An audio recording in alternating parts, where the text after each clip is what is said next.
Bonjour, chers sentinelles des nations. Bonjour, chère Févasina. Bonjour, chers serviteurs, servantes de Dieu. Soyez bénis, peuple de Dieu. Nous sommes toujours dans notre série des bénédictions de l'Éternel en cette fin d'année. Il a choisi de nous bénir et chaque matin, il me partage ces bénédictions qui sont pour nous. Ces tonnes de bénédictions, je ne peux même pas tout partager.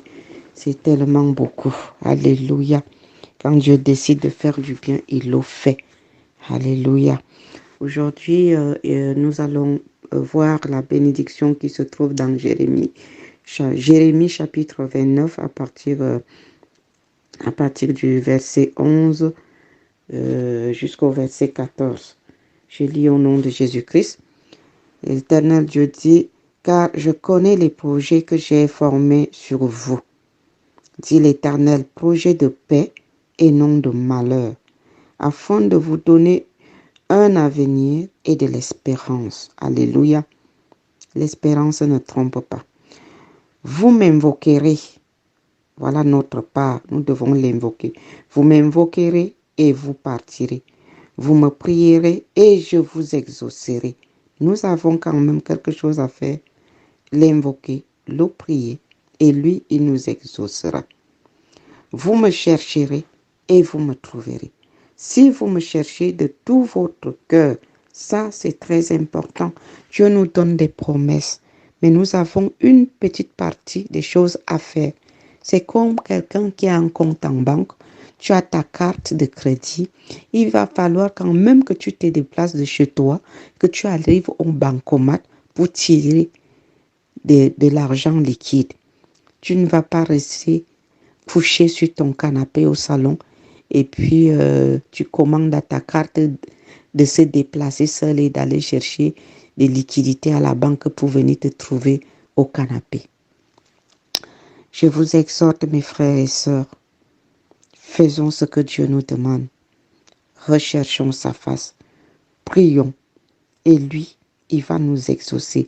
Et surtout, recherchons-le de tout notre cœur. Ne le recherchons pas comme si quelqu'un nous obligeait à suivre ce que nous sommes en train de faire. Non, faisons-le de bon cœur. Prenons conscience de la situation dans laquelle nous nous trouvons. Amen. Peut-être tu cherches un emploi. Pendant que nous proclamons ces bénédictions, ces promesses de Dieu dans nos vies, prends possession aussi et tu auras ton emploi. Crois de tout ton cœur et recherche-le de tout ton cœur. Et tu verras, avant même la fin de ce programme, tu auras un emploi. C'est peut-être la guérison. Crois Dieu. Si tu ne le crois pas, il ne peut rien faire. Il ne nous force pas. Il dit que nous devons le rechercher de tout notre cœur. Recherchons Dieu. Prenons possession. Croyons à ce qu'il nous dit. Alléluia. Il dit, vous me chercherez et vous me trouverez. Si vous me cherchez de tout votre cœur, il y a un si là. Si vous me cherchez de tout votre cœur, ça veut dire qu'on peut ne pas le rechercher de tout notre cœur, mais il nous exhorte de le rechercher de tout notre cœur. C'est là où se trouve tout le secret. Je me laisserai trouver par vous, dit l'Éternel, et je ramènerai vos captifs. Amen. Qu'est-ce que l'ennemi a retenu captif dans ta vie? La paix, la joie, l'amour autour de toi.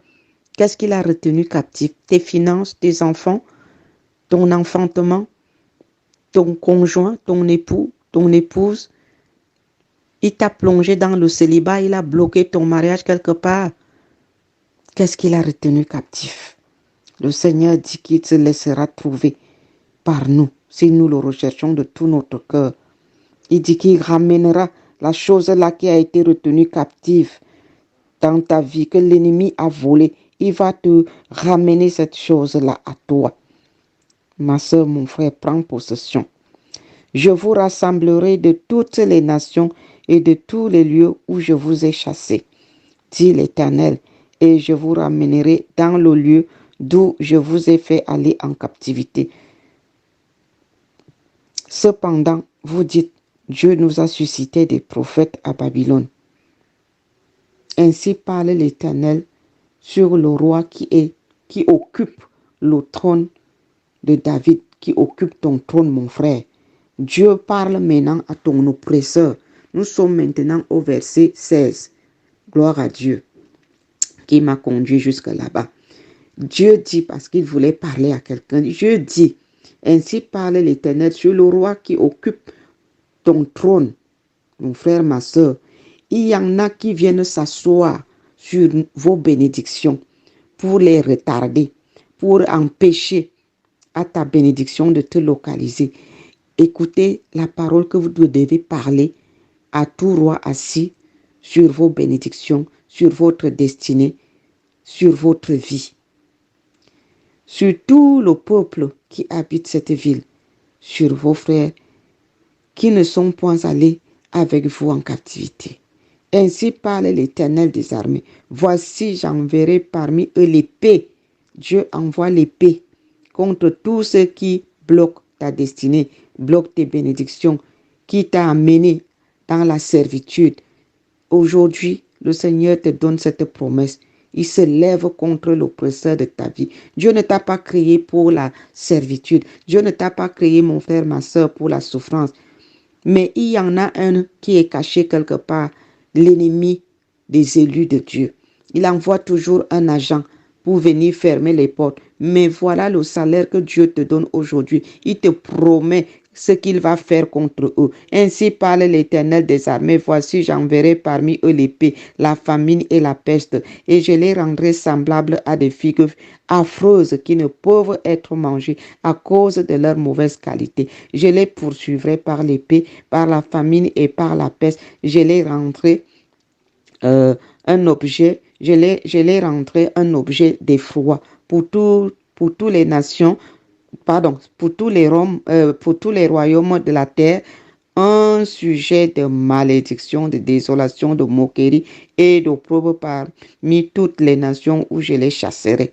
Parce qu'ils n'ont pas écouté mes paroles, dit l'Éternel, eux à qui j'ai envoyé mes serviteurs, les prophètes, à qui je les ai envoyés dès le matin, et ils n'ont pas écouté, dit l'Éternel.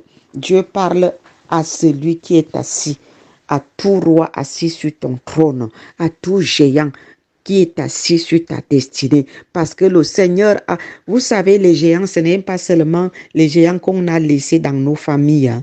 Dans la famille de Dieu, à côté des livrets se trouve à côté du blé se trouve l'ivraie. Dans la maison de Dieu, tous ne sont pas chrétiens. Il y en a qui viennent, le diable envoie ses agents dans la maison de Dieu pour venir s'asseoir sur la destinée des âmes mal affermies, pour venir s'asseoir sur les appels des autres, sur les bénédictions des autres. Mais le Seigneur voit, et comme il voit, il répond ce matin. Il dit qu'il a les projets de bonheur pour notre vie et non les projets de malheur. Voilà pourquoi le malheur qui a été posé sur ta tête, il décide que il va lever ce malheur-là pour te faire asseoir sur ton trône. Et le roi qui s'est assis sur ton trône, c'est-à-dire le géant qui s'est assis sur ton trône et qui a fait de toi son marchepied, qui t'a mis sous ses pieds, c'est ce géant-là qui va ressembler aux figues pourries.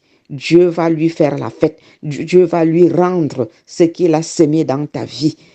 Alléluia.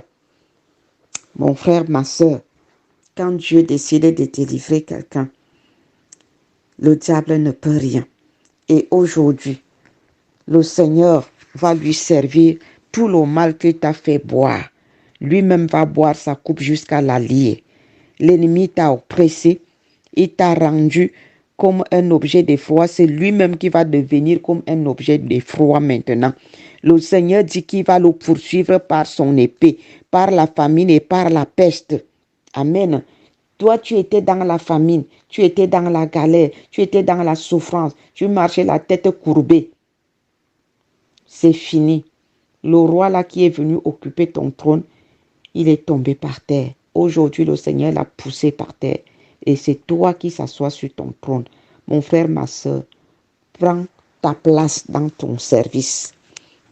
Occupe ton trône dans ton service, occupe ton trône dans ton foyer, occupe ton trône dans ta famille, occupe ton trône dans ton appel, dans ton ministère, dans ton église, où que tu sois, occupe ton trône. Maintenant, ton trône est à toi. Assieds-toi sur ton trône avec ta couronne remplie de joyaux sur la tête. Amen. L'oppresseur n'est plus assis sur ton trône. Terminé pour lui. Au nom de Jésus-Christ de Nazareth. Il s'est assis sur ton mariage, tes projets, ton avenir, tes finances. C'est fini. Jette-le par terre. Le Seigneur l'a renversé pour te faire asseoir. Mon frère, ma soeur, occupe ton trône maintenant. Au nom de Jésus-Christ de Nazareth. Amen. Soyez bénis. Que le Seigneur vous fortifie et que toutes ces promesses soient amenées à l'accomplissement dans votre vie. Surtout, ayez foi. Croyez aux promesses de Dieu, à sa parole, et vous verrez sa gloire. Que le Seigneur vous bénisse. Amen.